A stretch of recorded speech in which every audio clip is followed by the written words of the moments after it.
And we now talk to Energy Undersecretary Gerardo Erguiza. Good morning, sir. Thank you for joining us. So could you tell us how exactly will the DOE monitor implementation of this order, and if ever, will there be sanctions to those who don't comply? Yes, good morning, Ria, and to all our viewers. And first, let me explain the context of this advisory given by DOE. We know that our problem now that's confronting us with respect to oil is the lack of supply because of the demand. And by so doing this measure, this conservation measure, on our part, we are lowering the demand because we will be spending or using less power or energy. And so therefore, within the mandate of the Department of Energy as part of our government effort, we just have to go back to platforms already that are existing to help us lower demand. And we have a new law which we call the Energy Conservation and Efficiency Law, which was passed in 2019. And in this law, it says that there should be a government energy management program. And this was approved by all member government agencies that consists the committee that was directed by the law to be formed. And in this government energy management program, the direction, among others, of course, is to have or direct government agencies to lower their utilization of fuel or energy by 10%. Right. So how will you be able to monitor this, sir, if the implementation of this? In this light, of course, in the mechanics is an energy an officer of each government office is designated, and a team is designated also to monitor the activities of the government agencies. And so in this slide, reports are required from the government agencies. Number one, of course, the consumption of the electrical and fuel uses. This will be reported to the Department of Energy.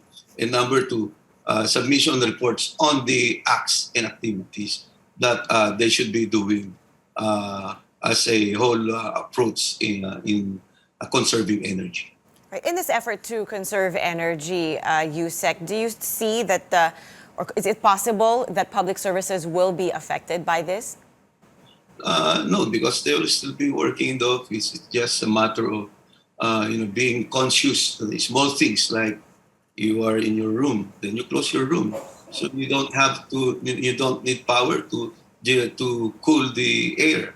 When the lights, so turn off the lights, the automatic devices, instead of continuously working. Diba, meron tayo dyan, we have that in our applications. After 10 minutes, 5 minutes, it stops.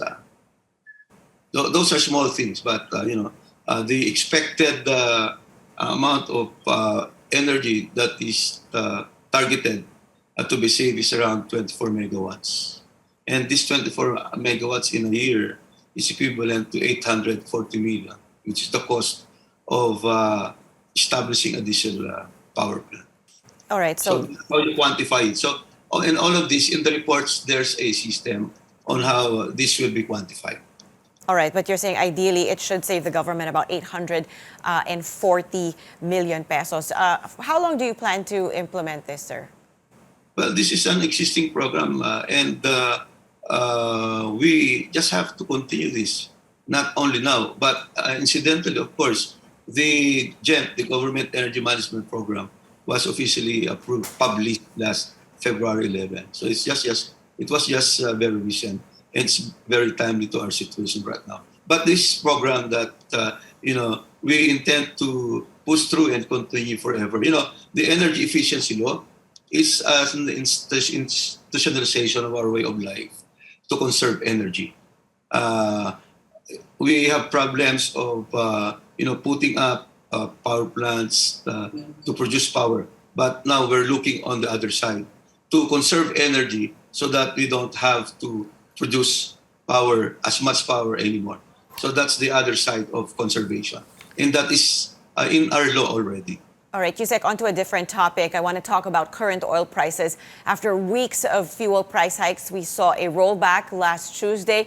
Tuloy-tuloy na po ba ito? Are we going to continue to see this? Can we expect another rollback next week? Or do you anticipate it's going to be another increase? Well, we can have indicators. We look at indicators.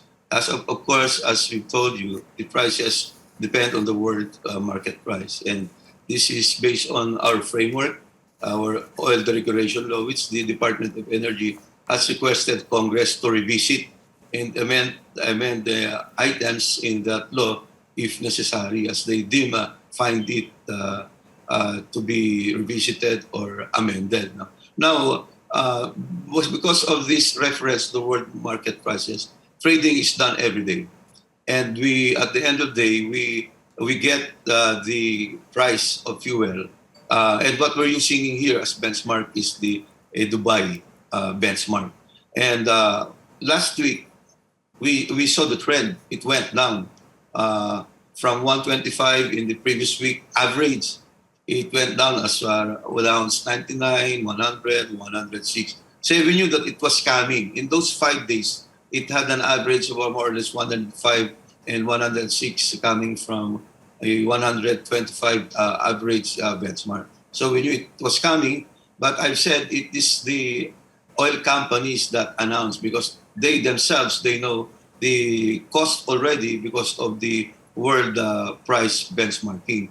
This time, we always hope, of course, that the cost will go down. In last week, what benefited or what caused the decrease of oil prices, we knew that China had the problem with respect to pandemic, and its economic activities went down, so demand went down. Ano naman, and we know that China uses huge or enormous amount of energy. Right, so the situation continues to be, well, a lot of it is out of our control, and it is very fluid. Thank you so much, sir, for your time this morning. We appreciate it. That was Energy Undersecretary Gerardo Erguiza.